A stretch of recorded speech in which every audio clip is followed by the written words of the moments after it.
আমি অন্ধকারে বুঝতে পারি নিজের আপনার বাড়ি, তাহলে লুকোবার জন্য আমি এখানে আসতাম না। গুলি লেগেছে, তাছাড়া পুলিশ আমার পেছন তাড়া করছে। সারা জীবন করা পাপের প্রায়শ্চিত্তের সঙ্গে বোধহয় আমরা আজই দেখা হবে। চলে বাইরে পুলিশের গাড়ির আওয়াজ শুনতে পাচ্ছেন না? হ্যাঁ শুনতে পাচ্ছি, কিন্তু কথা বলবেন না। আসুন আমার সাথে।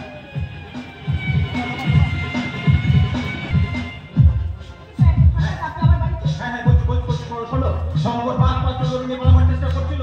আমরা লোক আটক করে ফেলেছি। আর কি সেই সময় শঙ্করের হাতে ছুরি লাগে, ছুরি লেগে সব কিন্তু ছুটতে থাকে, কিন্তু এই এলাকায় সেটাকে খুঁজে পাওয়া যাচ্ছে না। আমার মনে হয় ওই এলাকায় কোন না কোন কারণ ও শ্বাস নেওয়া মানে বন্ধ করে দেবো। আমি জানি ও তোমার জীবন যা ক্ষতি করেছে তাতে তোমার এই কথা বলে স্বাভাবিক।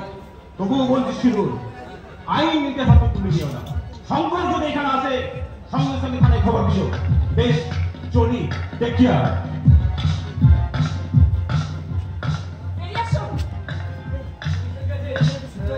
কথা বলে আমাকে বাঁচানোর জন্য আপনাকে অনেক ধন্যবাদ। হরিদা, হরিদা, আমার ফার্স্ট এড বক্সটা নিয়ে এসো। এই দেখুন ম্যাডাম, আমাকে নিয়ে ব্যস্ত হবার কারণে তাছাড়া গুলিটা আমার হাতে লেগে বেরিয়ে গেছে। একটা ক্ষত সৃষ্টি হয়েছে ঠিকই, ও কিচ্ছু হবে না। দিয়ে 2 বোতল মদ খেয়ে নেবো, সব ঠিক হয়ে যাবে। সব ঠিকই সবসময় হয় শঙ্কর বাবু। তাহলে তো ভুল শব্দটা বাংলার অধিকারে থাকতো না। এই যে আপনি আমার প্রতি যে ক্ষতটা তৈরি করেছেন, তাতে বোতল বোতল মদ ছিল, সেই ক্ষতটা কোনোদিন কি পূর্ণ হবে? হ্যাঁ দাও হরিদা। আর শোনো না হরিদা, তুমি এক কাজ করো, তুমি অ্যাটলিস্ট গরম ওই দেখি না, মানে বলছিলাম ভালো করে জায়গাটা পরিষ্কার করে মলম লাগিয়ে ব্যান্ডেজ করে দিলে রক্তটা বন্ধ হয়ে যাবে। আর আমি বলছি এসবের কোনো দরকার নেই।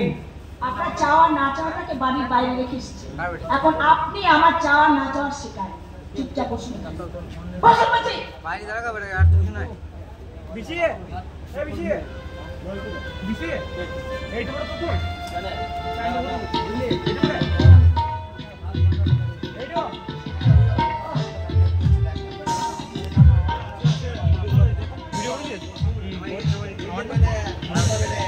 তোর ফোনটা তো করা আছে।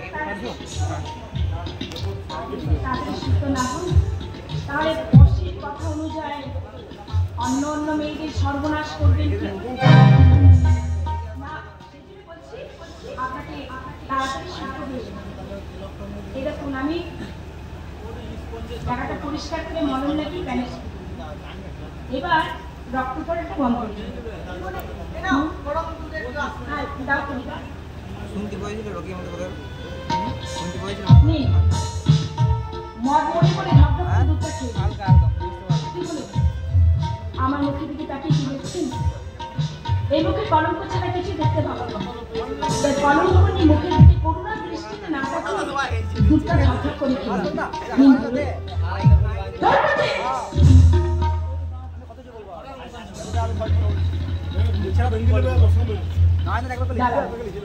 আপনার মুখে দুধ নিয়ে গেছে।